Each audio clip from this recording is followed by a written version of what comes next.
Chris Seelbach, thank you. CFO and Vice President, the Seidowitz Group, graduate of University of Cincinnati, University of Dayton Law School, former campaign manager and City Hall staffer for Vice Mayor David Crowley, and leader in the effort to appeal Article 12 from Cincinnati City Charter, and homeowner and active community member in Over the Rhine. Chris Seelbach. Thanks for having me again. My name is Chris Seelbach. I'm here tonight and I'm running for City Council for basically two reasons. One is because I was inspired by our former Vice Mayor and my role model and boss for almost the last decade, David Crowley. And what I took away more than anything from David was to look for issues of justice in everything you do. And what that means to me is that it shouldn't matter who you are or where you came from. If you work hard and treat others with respect, then you should have as good a shot as anybody else. And then I'm also running for council because I only hear one thing coming out of City Hall, and that's where we're going to cut and not cut.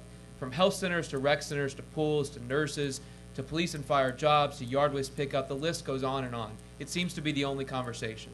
So I'm running to try to change that conversation because we're dealing with $30 to $60 million deficits every year.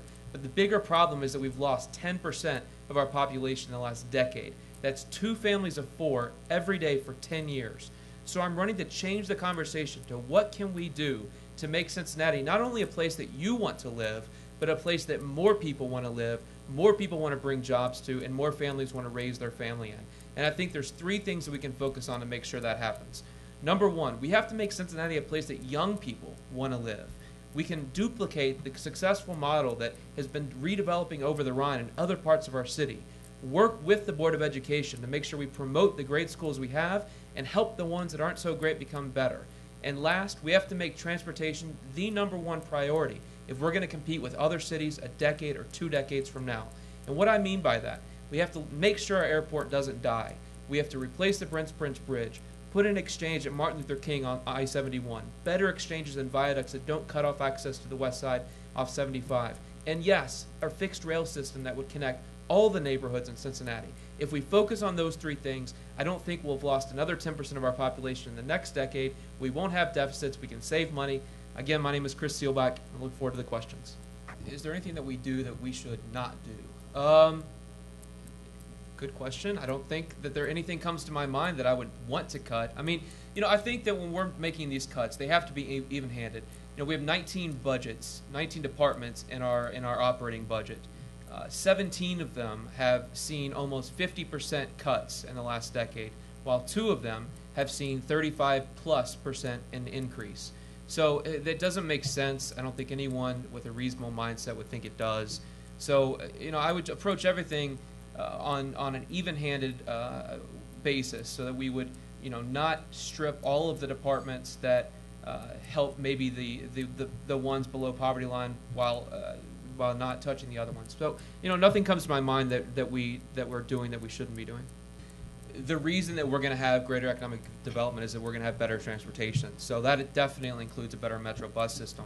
A friend of mine had to pay for it himself, printing out maps that clearly explain how to navigate our bus system.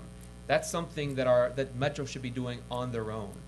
So there are absolutely greater steps that we can take to make our bus system more friendly. And we've seen all across the country that if we have good transportation, businesses will pop up, housing will be developed, people will move in, spend money, increase revenue. We won't have to make the tough cuts that we're having to make now.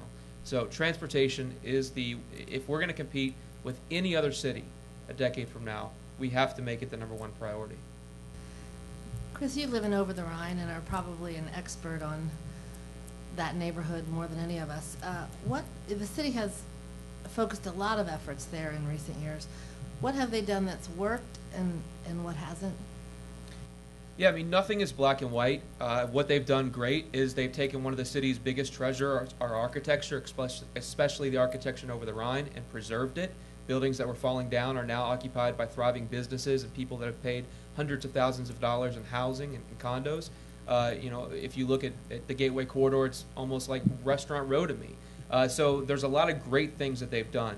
I think that what could have been done better, I think it was thought of, but I think the forcing of those who lived in Over the Rhine into other neighborhoods could have been done in a better way. But I know 3CDC and others involved have been aware of that, and they have made steps to make sure that those people weren't totally displaced, but I think it could always have been done a better job of. So, but in general, I am super supportive of the efforts. I agree with everything everyone said. Yes. So, I'm asking for your vote. Again, my name is Chris Seelbach. One of the things that I don't think we discussed, but what is very important to me is that when you disagree and when you don't support someone's agenda, you always respect them as people. So that's something that I think is lacking on City Council that I want to bring. So again, Chris Seelbach, I'd ask for your vote between now and November 8th. Thank you.